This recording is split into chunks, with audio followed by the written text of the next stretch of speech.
JVC radio wiring problems solved.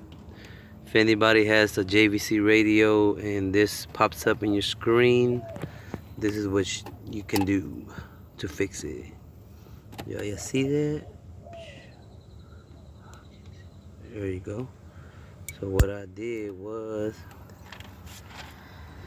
you press the reset button on here and you hold the power button, let go of the reset button, and then let go of the power button when you see the JVC, and that should fix that.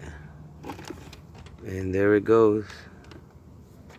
Oh, it's normal. You got all your settings, radio, everything's working as it should. So if anybody has the same problem, this is how you fix it. JVC radio, Kenwood as well.